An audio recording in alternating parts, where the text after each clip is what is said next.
I'm confused. Ms. Straw discussed fiscal federalism and the principles of subsidiarity.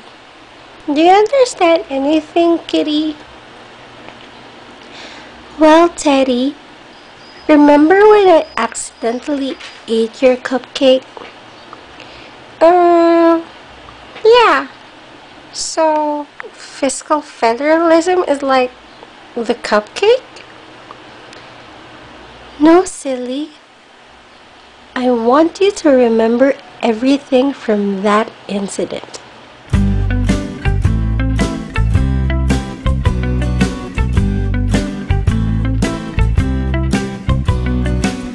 I got some troubles, but they won't last. I'm gonna lay right down here in the grass, and pretty soon all my troubles will pass, 'cause I'm in shoo shoo shoo, a shoo shoo shoo, shoo shoo shoo shoo shoo shoo, Sugar Town. I never had a dog that liked me some. I never had a friend or wanted one. So I'll just lay back and laugh at the sun, 'cause I'm Well, what seems to be the problem? Sir, Teddy told me that Kitty ate her cupcake. Well, child, is this true? Because if it is, I will have to call your parents and tell them what you did. And after that, I'll request for the presence of both your parents. And then we'll have to call witnesses to support Teddy's accusations against Kitty here. Yesterday it rained in Tennessee. I heard it also rained in Tallahassee, but not a drop. Sorry about your cupcake, Teddy. Shoo, shoo, shoo, shoo, shoo, shoo. It's alright. If you have a problem next time, let's just resolve it by ourselves. If I had $1 million or 10, I'd give it to your world and then. So, that's how fiscal federalism looks like. Yep. It basically talks about whether the policy should be shared at the local, national, regional, or international level. But as you can see, there are downsides too. Different states have different priorities, which makes the sharing of policies and responsibilities a bit tricky. I get it now. Does this mean that the principle of subsidiarity works better? Well, you could probably say that, since the principle of subsidiarity suggests that the decision should be taken as closely as possible to the people concerned. It makes sure that proper action is taken at the right level to properly address the needs of the people. It does not box decisions to be made at a certain level only. Teddy, if you want, you could check out my notes right now. Really, Kitty? Thank you.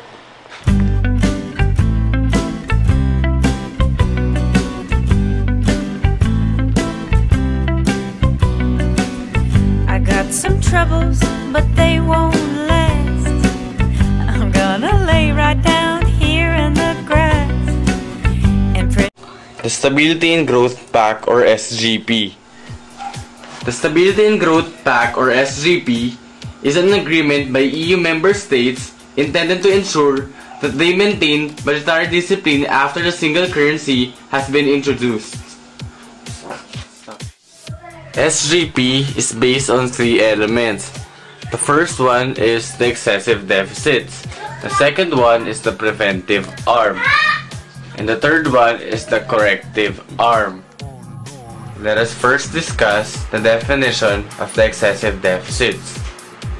A country is considered of having an excessive deficit when the ratio of government deficits to its gross domestic product, or GDP, is above 3%. Second is the preventive arm, which is designed to encourage government to avoid excessive deficits. Formally, member states submit an annual stability program to forecast their budget for the current and next 3 years. If the deficit exceeded 3%, the program will explain what actions will be taken to correct this violation of GDP, and it must be followed. The first step in the corrective arm is in the process of an early warning. Early warning is issued when the European Commission Economic and Financial Committee, or ECOFIN, concludes that the country is likely to see its deficit become excessive. The next step is the excessive deficit procedure, or the EDP. It is issued when ECOFIN generalizes that the country's budget is in excessive deficit. ECOFIN simultaneously issues recommendations from the Commission that the country must follow. The SGP paved the way for the Council to penalize any participating member state that fails to take appropriate measures to end excessive deficit. Initially, the penalty would take the form of non-interest-bearing deposit with the community, but could be converted into a fine if the excessive deficit is not corrected within 2 years. Otherwise, it is returned. However, there is no fixed rule concerning these penalties. They are subject to assessment of the circumstances by the Council. Too much government spending leads to unstable markets. Stability Pact standardizes the level of economic growth within the European Union and pursues its general objective, which is to maintain monetary discipline. In conclusion, as our group have discussed the monetary union, externalities, and the principles, we have concluded that fiscal policy can't stand alone in itself. Therefore, even though Stability Growth Pact has some limitations, as we have shown in our discussion, it is so far the best solution to complement the fiscal policy. Thank you.